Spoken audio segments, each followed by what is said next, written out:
Welcome to Gita kitchen. ఈరోజు మనము నువ్వుల చిక్కీ తయారు చేద్దాము. ముందు స్టవ్ ఆన్ చేసుకొని ఒక ప్యాన్ పెట్టుకుందాము. ఒక కప్పు నువ్వులు తీసుకొని దూరగా వేయించుకుంటున్నాను. మనం నువ్వుల చిక్కీకి ఒక కప్పుతో కానీ ఒక ఏదైనా మెజర్మెంట్ తీసుకోవాలి. బెల్లం కూడా దాంతో తీసుకోవాలి. మనం ఏ కప్పుతో తీసుకున్నామో అదే కప్పుతో. నేను 1 కప్ తీసుకున్నాను నువ్వులు.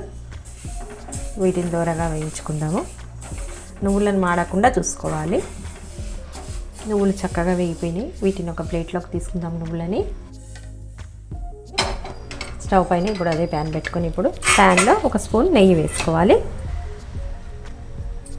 నెయ్యి పూర్తిగా కరిగిన తర్వాత ఇప్పుడు మనం ఏ కప్పుతో నువ్వులు తీసుకున్నామో అదే కప్పుతోటి బెల్లంని తురిమి తీసుకోవాలి. చాకుతో సన్నగా తురిమి వేసుకోవాలి. ఇది పూర్తిగా కరిగే వరకు చూడాలి. నీళ్ళు ఏమాత్రం పోయకూడదు. మనం పాకం పట్టేటప్పుడు మీడియం ఫ్లేమ్లోనే పెట్టుకోవాలి ఫ్లేము. ఈ బెల్లాన్ని పాకం పట్టుకోవాలి. పాకాన్ని చెక్ చేసుకుంటూ ఉండాలి. మనము చిన్న గిన్నెలో నీళ్ళు తీసుకొని దీంట్లో కొంచెం పాకం వేసుకొని చూసుకోవాలి.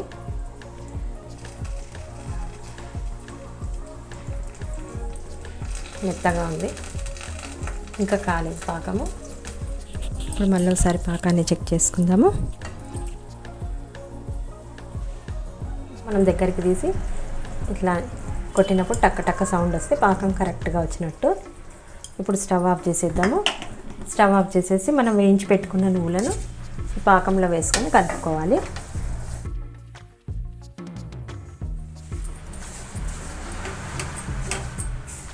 ఇప్పుడు ఏమాత్రం ఆలస్యం చేయకుండా మనము నెయ్యి రాసి పెట్టిన ప్లేట్లో కానీ బటర్ పేపర్ పైన కానీ ఏదైనా చెక్క పైన కానీ వేసేసుకోవాలి. వెంటనే స్పూన్ తోటి ఈ విధంగా ప్రెస్ చేసేయాలి. 4 మూలలు వచ్చే విధంగా కానీ రౌండ్గా కానీ. ఒక చపాతీల కర్ర తీసుకొని చపాతీల కర్రకు నెయ్యి రాసి విధంగా రోల్ చేస్తే ఇప్పుడు కరెక్ట్గా వస్తుంది సమానంగా. ఇట్లా గట్టిగా ప్రెస్ చేస్తూ రోల్ చేసుకోవాలి. చల్లగా అయిన తర్వాత ఘాట్లు పెట్టడానికి రాదు, ముందే ఘాట్లు పెట్టుకోవాలి మనము.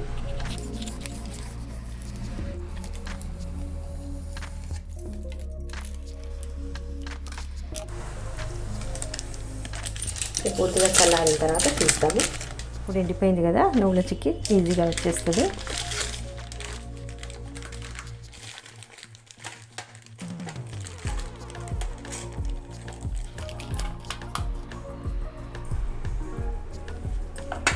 ఈజీగా వచ్చేస్తుంది. మంచిగా ముక్కలు మనం ముందే కాటు పెట్టుకున్నాం కదా, ఘాట్లు ఎండిన తర్వాత ఈజీగా వచ్చేస్తుంది.